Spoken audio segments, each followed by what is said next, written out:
100 টাকায় তুমি পেট ভর্তি খেতে পারো। চলো,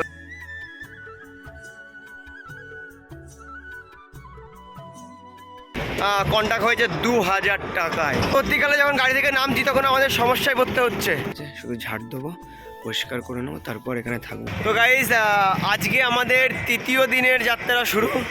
ফাইনালি আমরা বেরিয়ে পড়েছি, আর এখন আমরা সামনের দিকে এগিয়ে যাব।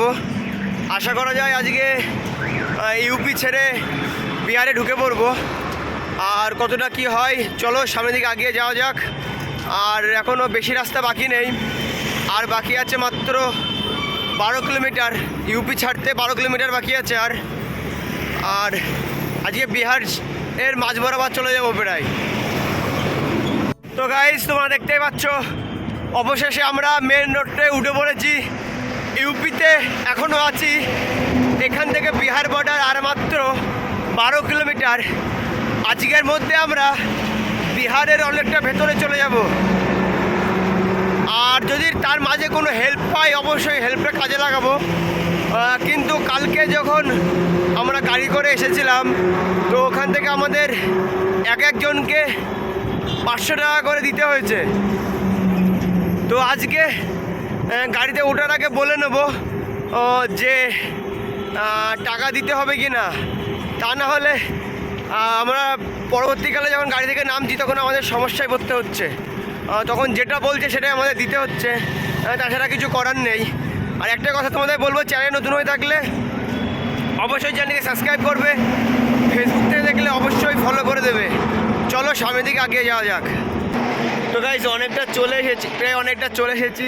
প্রচুর গাড়ি, আমরা সাহায্য চাইলাম না, কেউ দাঁড়ালো না। প্লাস আমাদের ওয়েস্ট বেঙ্গলে একটা গাড়ি ছিল, সেটাও দাঁড়ালো না। কিন্তু একটা গাড়ি এখানে তেল পাম্পে তেল ভরছে, সেটা বেরোবে, তারপর তাকে রিকোয়েস্ট করবো, দেখা যাক কি হয়।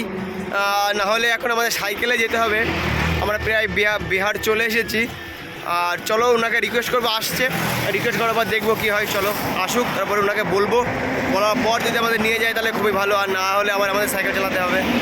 তো গাইজ, ফাইনালি দেখতে পাচ্ছ আমরা একটা গাড়ি পেয়ে গেছি, এই যে। তো গাড়িতে উঠে পড়েছি, এখনই ছেড়ে দেবে। আর এই গাড়িটা ওয়েস্ট বেঙ্গলের গাড়ি। আমাদের টোটাল কন্ট্যাক্ট হয়েছে 2000 টাকায়। তো চলো যাওয়া যাক, গাড়ি ছেড়ে দিয়েছে দেখতেই পাচ্ছ। আর আমাদের টোটাল কন্ট্যাক্ট হয়েছে 2000 টাকায়, আমার 1000 টাকা, ওর 1000 টাকা। চলো যাওয়া যাক। তো গাইজ, আমরা এখন টোল প্লাজায় আছি, এই জায়গাটায়, এই যে হোটেল, এই হোটেলে এখন খাওয়া দাওয়া করবো, তারপর এখান থেকে বেরিয়ে যাব। আর এই হোটেলে মিল সিস্টেম, 100 টাকায় তুমি পেট ভর্তি খেতে পারো। চলো যাই, আজকে দুপুরের খাওয়াটা এখানে সেরে নেবো, তারপর এখান থেকে বেরিয়ে যাব। আর আজকে আমরা একটা দূর আমরা এগিয়ে যাব।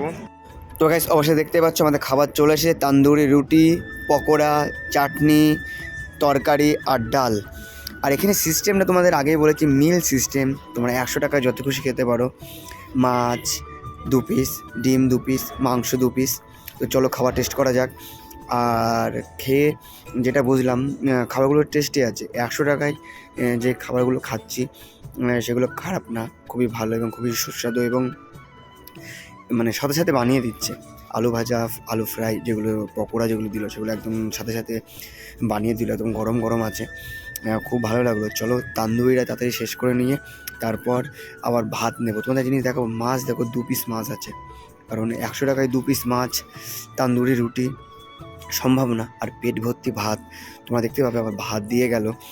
আর 100 টাকায় আমি প্রথম দেখলাম যে 2 পিস মাছ, তার সাথে সাথে তান্দুরি রুটি দেয়। তো ডালটা ঢেলে নেবো এখন, তারপর চটজলদি খেয়ে নেবো, কারণ খেতে খেতে আর বেশি বকবো না। আশা করি ভিডিওটা তোমাদের প্রত্যেকের ভালো লাগছে। যদি ভিডিওটা প্রত্যেকের ভালো লাগে তাহলে অবশ্যই লাইক করবে, চ্যানেল নতুন হয়ে থাকলে অবশ্যই চ্যানেলকে সাবস্ক্রাইব করবে, আর ফেসবুক থেকে দেখলে অবশ্যই ফলো করে দিয়ে যাবে। আর চলো আলু ভাজা আর ডাল দিয়ে একদম আরামসে খেয়ে নিই। আর খাবার খুবই ভালো, এটা সাসারাম, সেখান থেকে খেলাম। আর মাছ কোয়ালিটিও খুব ভালো। চলো তাহলে আমি খাবারটা শেষ করে নিই, তারপর তোমার সাথে কথা হচ্ছে। হ্যাঁ, তো গাইজ আমাদের খাওয়া হয়ে গেছে। আর এখন দেখতে পাচ্ছ গাড়ি দাঁড়িয়ে আছে, এখন গাড়িতে উঠবো। আর খাবারটা খুব টেস্টি ছিল। আর একটা বিষয় কি, 100 টাকায় খাবার, তান্দুরি রুটি, সবজি, তরকারি, চাটনি, তারপরে আবার 2টো করে মাছ, ভাত, আনলিমিটেড, তুমি যত খুশি খেতে পারবা। আর এই হোটেলটা এই যে আমার ঠিক পিছনে। তো গাইস, খাওয়া দাওয়ার পরে আবার গাড়িতে আমরা বসে পড়েছি, আর গাড়ি টান টান ছুটছে 60, 70, 50 গতিতে। তো চলো এখন আমরা এখানে একটু শুয়ে পড়বো, যদি ঘুম আসে একটু ঘুমিয়ে নেব, তাছাড়া তো কিছু করার নেই। আর প্রচুর ঝেঁকুনি হচ্ছে, সমস্যা ওটাই, তাছাড়া কোনো সমস্যা নেই। তো একটু রেস্ট করবো আর চেষ্টা করবো ঘুমানোর, কারণ রাতে ঘুম হয়নি, সারা রাত ঠান্ডার মধ্যে আমাদের খুব অসুবিধা হয়েছে। চলো একটু রেস্ট করে নিই, তারপর আবার গাড়ি থেকে নামার পর আবার দেখা যাবে কোথায় থাকবো না কি করবো। যতক্ষণ গাড়িতে আছি ততক্ষণ একটু শান্তি করে বসে একটু ঘুমিয়ে নিই।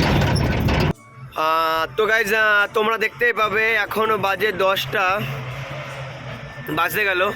তো এখন আমরা গাড়িতে আছি, আর এখান থেকে আমাদের যেখানে যাব সেখানকার দূরত্ব এখনও 60 কিলোমিটার। তো চলো এখনও 60 কিলোমিটার যাবো, তারপর ওখানে নামবো, প্রায় 11টা বেজে যাবে ওখানে নামতে। তারপর ওখানে থাকার ব্যবস্থা করব, রাতটা ওখানে কাটাবো, সকালবেলা হবে, এবার আবার বেরিয়ে পড়বো। এই জায়গাটা দাঁড়ালাম, তাই একটু চা খেয়ে নিলাম। এখানে সামনের পিছনে আমার সামনে টোল প্লাজা আছে, টোল প্লাজার সামনে দাঁড়িয়ে চা খেয়ে নিলাম, তারপর আবার বেরিয়ে যাব। সঠিক জানি না জায়গাটা কোথায়, সঠিক জানলে আমি অবশ্যই তোমাদেরকে বলতাম। তো চলো এখন এখান থেকে বেরিয়ে যাব সামনের দিকে, আর জানি না আর কত দূর গাড়িটা যাবে। আর বলেছিল আসানসোল নামিয়ে দেবে, তো আসানসোলে গিয়ে আমাদের থাকার ব্যবস্থা করতে হবে। আর চলো, আর 2-1 দিনের মধ্যে আমরা বাড়ি পৌঁছে যাব। তো সবাই প্রচুর সাপোর্ট করেছে, তার জন্য অসংখ্য ধন্যবাদ। এবং একটাই কথা বলবো, তোমরা যেখান থেকে দেখছো অবশ্যই কমেন্ট করে বলবে, চ্যানেলে নতুন হয়ে থাকলে অবশ্যই সাবস্ক্রাইব করে দেবে, ফেসবুক থেকে দেখলে অবশ্যই ফলো করে দেবে।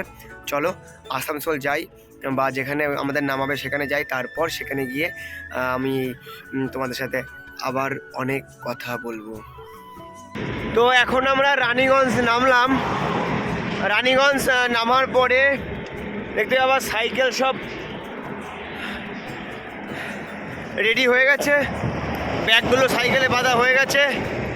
এখন আমরা সামনের দিকে যাব, থাকার ব্যবস্থা করতে হবে। প্রায় 11:30 বেজে গেল, এখনও খাওয়া হয়নি, খাওয়ার এবং থাকার ব্যবস্থা করতে হবে। সামনের দিকে এগিয়ে যাই, দেখি কোনো ব্যবস্থা করতে পারি কি না, কারণ অনেকটা রাত হয়ে গেছে। চলো, একজনা বললো সামনে একটা হনুমান মন্দির আছে, সেখানে যাব, সেখানে গিয়ে আজকে রাতটা কাটাবো, তারপর সকালে উঠে আবার সামনের দিকে এগিয়ে যাব। তো গাইজ, এখন আমরা আন্ডালে চলে এসেছি। তো আন্ডালে এই আমার পিছনে যে কালী মন্দিরটা আছে আমার পাশে, এই কালী মন্দিরে আজকে রাতটা কাটাবো, তারপর এখান থেকে সকাল হলে আমরা বেরিয়ে যাব। আর মন্দিরের চারিপাশটা পুরো খোলামেলা আছে, আর এখানে আমরা আজকে রাতটা থেকে যাবো, তোমাদেরকে ব্যাক ক্যামেরা করে দেখাবো। দেখতে পাচ্ছ আমাদের যে জায়গাটা আছে, এখানে থাকবো, এই যে এই জায়গাটা। আর আমাদের ব্যাগ পত্র সাইকেলে থেকে নামানো হয়ে গেছে, শুধু ঝাড় দেবো, পরিষ্কার করে নেবো, তারপর এখানে থাকবো। তো গাইজ, তোমরা দেখতে পাচ্ছ ফাইনালি আমাদের বিছানা করা হয়ে গেছে, আর ঠিক সামনের দিকে চারিদিক দিয়ে সাজিয়ে দিয়েছি ব্যাগপত্রগুলো। তো এখন এখানেই ঘুমাবো রাতটা, সকালবেলা উঠে এখান থেকে বিদায় নেবো। তো গাইজ, আজকের ভিডিও এখানে শেষ করছি। আশা করি প্রত্যেকের ভিডিওটা ভালো লাগে। যদি ভিডিওটা ভালো লাগে তাহলে অবশ্যই একটা লাইক করবে, চ্যানেল নতুন হয়ে থাকলে অবশ্যই চ্যানেলকে সাবস্ক্রাইব করে পাশে থাকবে, আর ফেসবুক থেকে দেখলে অবশ্যই ফলো করে দেবে। চলো আজকের জন্য এটুকুনি, ততক্ষণ ভালো থেকো, সুস্থ থেকো, টাটা।